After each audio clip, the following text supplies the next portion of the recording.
I will continue to reiterate this. I do not like to play it safe in fantasy football, but depending on the draft strategy that you use, whether you're using a zero running back strategy or whether you're using a double hero running back strategy, sometimes going for safe guys at a position in particular does work in fantasy football. So if you are using a draft strategy that may be more beneficial to target a safer running back in fantasy football drafts this year, this is the video that you need to see because we're going through 4 bust-proof running backs in 2024 fantasy football. And we are kicking off our free hat giveaways here at FFN. I'm going to be giving away a hat per week to one of you who goes down there, drops a like on the video, is subscribed to the channel, and goes down there and comments your hottest take for 2024 fantasy football. So go down there, drop a like on the video, subscribe to the channel, comment your hottest take to get a chance to win a free FFN hat right here. Now let's go ahead and get into these guys today, starting out with James Cook. Now I wanted to discuss what I discussed in the wide receiver bust proof video that I did just a couple days ago, which is that I am not going to come out here and tell you guys Bijan Robinson's bust proof, Christian McCaffrey is bust proof. I'm not telling you that guys who are already being drafted as running back ones in fantasy football are going to be bust-proof guys. Everybody knows that they have high ceilings and high floors. I'm going for anybody who does not have an ADP within the top 12 of their particular positional group. And James Cook on Underdog is the running back 13 as of this moment in time. Now, here's the reason that I ultimately view James Cook as bust-proof. Is it because he's on this fantastic offense? Not particularly, but it definitely helps. Is it because he's got a running quarterback? Not necessarily, but it definitely has something to do with that. I did a video a couple months back at this point where I was discussing the trends with running backs who had running quarterbacks who logged at least 500 yards rushing in a particular fantasy season. And a lot of what I found going through that research over the past 5 years that I did was that depending on the particular quarterback, your running back, who is very good in fantasy usually, has 2 of 3 things. They're either extremely efficient on their yards per carry average, they have a lot of rushing touchdowns in a particular year, or they have really low targets per game averages. That's what I have found over the past 3 years. Now, with James Cook in particular, you can see that the years that Josh Allen has finished with more than 500 rushing yards here. Josh Allen has done it for the past 3 years, but obviously James Cook really broke out last year. Well, look at last year for James Cook. In this particular study, James Cook was averaged at 4.7 yards per carry, but if you just scope that out to the entire NFL, that's above average. That's almost 5 yards per carry on the ground. That's an excellent efficiency number. So he checks that box right there. His rushing touchdowns, that's a low number, and I'll get back to that here in a minute. But his targets per game were actually above average, which the average for this study was 2.44 targets per game for any running back with a running quarterback. So James Cook had 2 of the 3 things, as I said, that enabled him to be a top 12 running back last year with 12.4 fantasy points per game in a half PPR format. Now, the reason I ultimately believe James Cook is bust-proof this year is because when we looked at James Cook as a whole, it just season long last year, James Cook was the running back 7 in fantasy football. Great number, right? But the interesting part about James Cook, and I remember pointing this out during the actual season last year, is the moment they got rid of Ken Dorsey, who was the former offensive coordinator, and promoted Joe Brady to play caller. That's when James Cook did his best work. It's not even close. You can see the numbers on the screen. So James Cook was already better with Joe Brady last year in the limited amount of time that he got with him.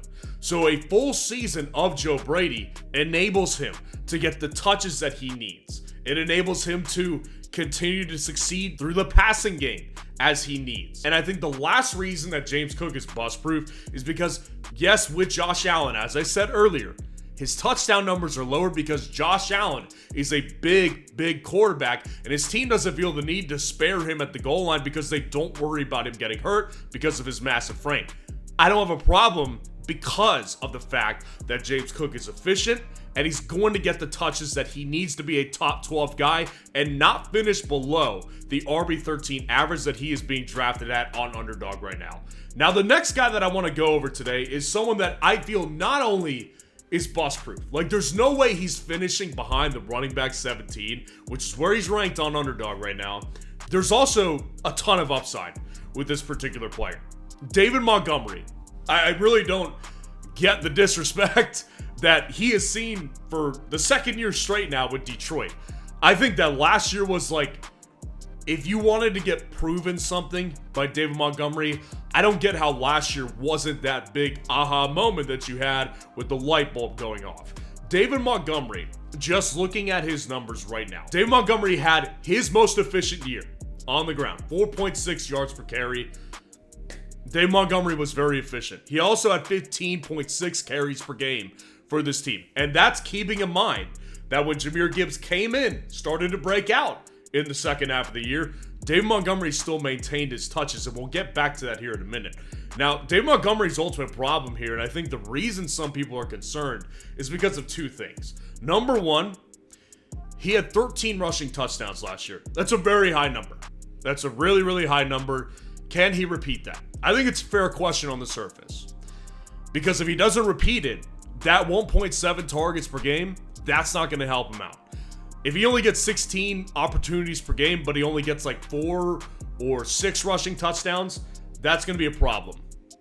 My question is, how many of you think that David Montgomery is going to be under 10 rushing touchdowns this year? I'm genuinely curious about this because I think there's no way he's under 10 rushing touchdowns.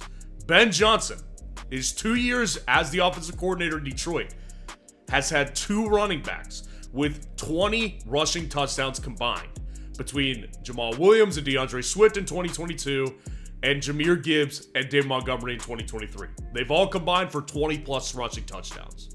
So even if Jahmyr Gibbs does have a full season as a top 5, top 7, 8 running back, David Montgomery's not going to lose goal line work because they want David Montgomery to be their goal line back.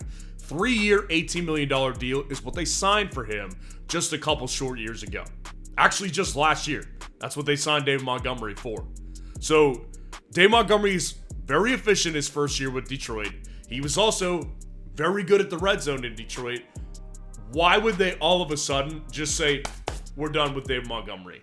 They won't do that. They're going to be very much involved with David Montgomery this year. So, at that running back 17 price, I am not only so endorsed drafting him just because he's safe, he's also a bust-proof guy. And in addition to that, looking at his line on Underdog right now, they have him at 8.5 rushing touchdowns. This is a smash over for me, and if you want to get in on that as well, use code FFN to sign up for Underdog, and they will give you $250 in free bonus cash. They're giving you free money to go on Underdog, make this pick right here, or draft him in an Underdog league. So I just think this is a total win-win for everybody. So use code FFN. They'll give you $250 free bonus cash. You can play around with it, get Dave Montgomery at this price, and with this line right here, hit that over. Now, the next guy that I want to go through is a running back on a new team this year. He's on a completely new team, and I really do think that with this guy in particular, there's a lot of questions, and I think that people will be shocked to have him as a bust-proof guy. But I've got Zach Moss. Zach Moss is the running back 27 on Underdog, and he was recently signed to the Cincinnati Bengals earlier in the offseason. Now, with Zach Moss, I think that most people, if Chase Brown was not there, they wouldn't really have a problem with this. And I think that some people may not even have an issue with Chase Brown. But let me discuss Chase Brown for the people who do have concerns about Zach Moss being bust-proof. Zach Moss gets signed to not a super expensive deal. Like, it's not like they broke the bank for Zach Moss. I don't think any team would at this point of his career. Chase Brown was not a break-the-bank type of pick either. He was a late-round pick for the Cincinnati Bengals who did almost nothing last year. So, when Joe Mixon leaves and Cincinnati has an opening at running back, rather than saying, you know what, we trust Chase Brown, we're going to get someone to be the backup of Chase Brown, no, they go out and they sign Zach Moss for millions of dollars. That's more than they're paying Chase Brown over the duration of his entire rookie deal. So that shows you that they do want to use Zach Moss. Now, what's to say that Cincinnati uses 2 running backs, right? What if they use Zach Moss on most of the downs? What if he gets like 14 to 15 opportunities per game and Chase Brown gets like 7 to 8? I don't think that's an impossibility. The reason he's bust-proof today is because of the running back 27 price. That price right there just cannot bust. because of Cincinnati's offense. If you apply a full healthy season with Joe Burrow and Jamar Chase, and even T. Higgins getting 14 to 15 to 16 games, which he usually does, this offense is going to be a top 10 offense in the league. Top 10 in scoring, top 10 in yards. So there is common trends, and there is a history proving this. Running backs on good teams, good offenses, good scoring offenses, good yardage offenses, they're going to be successful in fantasy football. Am I saying Zach Moss is a top 10, top 12, top 15 running back? No, I'm not. I don't know if he has that ceiling. He might have that ceiling, but I don't particularly see it. But he's definitely not going to bust at that running back 27 price. There just simply is no way that he does. Even if Chase Brown gets 30% of the work and Zach Moss gets 70. That price is just too low for a guy who's on an offense that is going to be a top 10 offense in scoring and yards averaged. So Zach Moss, to me, no way he busts, and I do think he has upside to a certain point, and I have taken him in a bunch of underdog leagues because I do see potential upside there, being that he's on a good team. Now, the last guy that I want to go through today, again, I think some people may have questions about this one. Brian Robinson Jr. of the Washington Commanders. Running back 30 on underdog right now. Now, I'm going to walk through this because I actually think it's pretty simple when you really put it into words why Brian Robinson Jr. will not bust. Brian Robinson Jr. coming into his third year with the Washington Commanders. Last year, it wasn't a bad running back whatsoever. Brian Robinson Jr. has been a guy that really I've always kind of been lower on. So it feels weird kind of being in on him this year. I drafted a bunch of on underdog. But he was running back 22 last year, averaged 4.1 yards per carry, 5 touchdowns, not even 750 yards. It's not like he's some great running back, and I'm not saying that. With Washington this year, let me make the case for why things are looking up. So they obviously go out and they get Jaden Daniels in the first round, second overall pick of this year's draft. It's a great thing, right? Hopefully he works out. Going back to that research with quarterbacks who have rushed for over 500 yards in a particular season, those running backs typically experience two out of 3 things.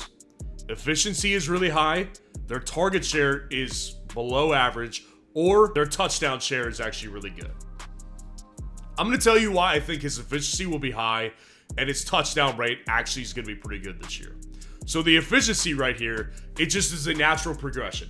A running quarterback gives a running back more efficiency on the ground because the defense cannot just stack the box to try to stop the running back. They have to account for a quarterback and leave at least one linebacker as a spy who accounts for the quarterback if he wants to go outside of the pocket. That's the first reason that a running back with a running quarterback gets higher efficiency. So I think we see that 4.1 number shoot up to probably around 4.6, 4.7, if not maybe closer to 5. Now, the reason I think he's going to be a good touchdown scorer this year is because of the type of quarterback Jaden Daniels is. Jaden Daniels does not have the size, the sheer muscle strength that Josh Allen and Jalen Hurts do. And if you looked at the history, historically, their running backs really don't average that many rushing touchdowns, with the exception of Miles Sanders back a couple years ago with Jalen Hurts. Most of the time, these quarterbacks who are bigger are going to be running in goal line carries because their teams are not afraid of them getting hurt. When you have a smaller framed quarterback, like a Lamar Jackson, like a Kyler Murray, like a Jaden Daniels, those running backs are typically more efficient at the goal line. That's the reason why. So Jaden Daniels, I'm not saying he's short. He's not short, but he has a smaller frame similar to a Lamar Jackson. And if you just watched him in college, ran very similarly to Lamar as well. Great in open space, plenty of agility, plenty of shiftiness, and plenty of speed, but also didn't want to take on contact that much if he didn't have to. So I think that Brian Robinson's touchdown totals are going to be higher this year, and his efficiency is going to be higher. And let me address Austin Eckler. Austin Eckler was signed this offseason, obviously, to a 2-year deal with the Washington Commanders. This is a guy who is almost 30 years old. Austin Eckler has also been well known throughout his career to be a primarily receiving back at the running back position. So let's just assume for 1 second that Washington did originally sign Austin Eckler to be a third down back on the receiving game. Probably tried to plan to give him 50 to 60 targets at the very minimum.